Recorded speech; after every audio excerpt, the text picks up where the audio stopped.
Well, we just had a GOP debate number 1 for 2023. Let's get into some commentary and early polling.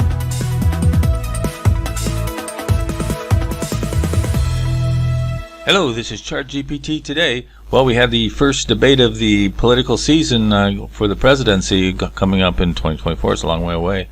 But we had the first primary debates on the GOP side. And going into the debate, we looked at the Martha McCullum and Bret Baier.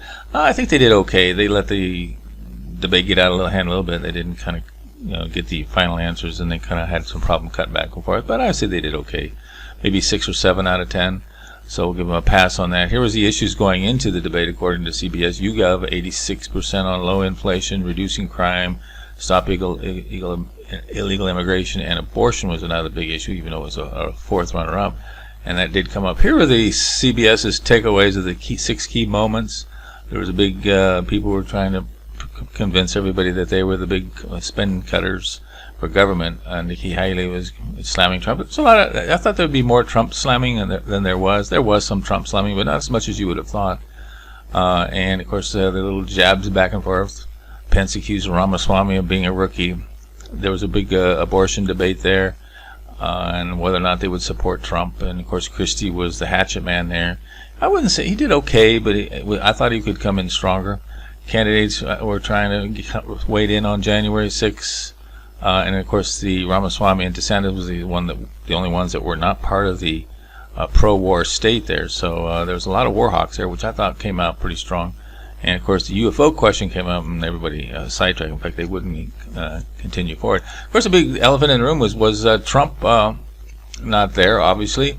And did you watch the Tucker event as he interviewed Trump on Tucker versus the debate? Pretty much the Tucker pretty much said what he said. I mean, if you like to listen to that, but it's a bit of a repeat on Tucker.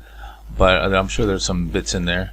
But for the most part, I think most people would prefer to watch the debate because it was a little bit more exciting and watching people shoot at each other.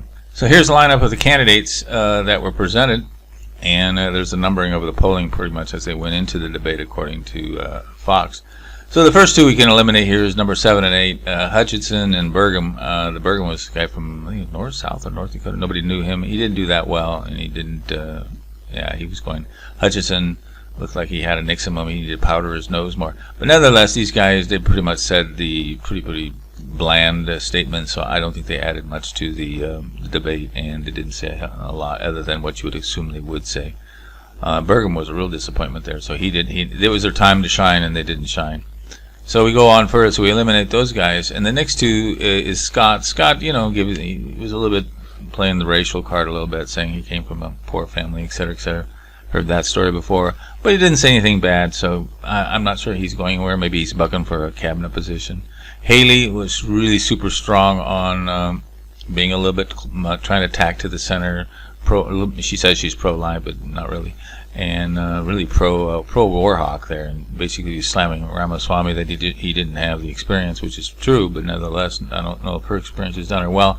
But Haley and Scott out because they pretty much didn't say anything that would get you excited. Then we go on to Chris Christie. He was the hatchet man. Did a reasonable job, hatchet man, against Trump, but he spent more time hatcheting the other candidates, especially DeSantis and Ramaswamy. So he's kind of the plant in there to hatchet people, and he did okay. So that leaves us with Pence. Pence, I think, did better than than I thought he would do. I thought he'd be an all-around, but he had a few jibes in there. Again, a super war hawk. And Ramaswamy and DeSantis. This was the debate that DeSantis was supposed to hit it out of the ballpark. He didn't. But he didn't do bad. Ramaswamy was really expected to do very well. He didn't, but he did well. So I would say that the winners of the debate were DeSantis, Ramaswamy, and maybe a distant third, Pence, and maybe even a little bit Haley there, and Christie if you like hatchet men. So what's the results of some polling we looked at? Of course, this feeds into a little bit of the theme that I think happened over in the debate. You see here, Ramaswamy by far is the winner on all these. Here's one. These are unofficial kind of internet polls on Twitter. Here's one there, and they all favor Ramaswamy heavily. Here's a second one here from another guy. Here's another one. They all kind of say the same. And here's one from the CIA.com report, which is sometimes called Drudge Report. But even here, Ramaswamy won. Christie was higher probably than he should have been. Haley and DeSantis. So you can see, but Ramaswamy seems to be a favorite, which kind of gets into this idea that is this a change election? See, people want change, and Ramaswamy represents change, along with DeSantis, and to a certain extent RFK and Trump. So people are yearning for change, and I think that's what these polling is trying to tell you. I don't know if it's so much a love for Ramaswamy, but the love for change. Taking a look at these prediction markets here, and this was early on, so they've settled down. They've changed a little bit since this posting, but for the most part, Ramaswamy had high expectations, so he came off a little bit because he couldn't take the air out of the room of 8 people. Scott went off because he didn't do as well, and Chris Christie maybe less as well. And Trump went up, and DeSantis got a little bit of since he didn't mess up, and Haley did a little bit better. The rest of them didn't make any change at all. So the predicted market. And here's a kind of a detailed, and here you can see that upswing with Haley got a little bit of an upswing there.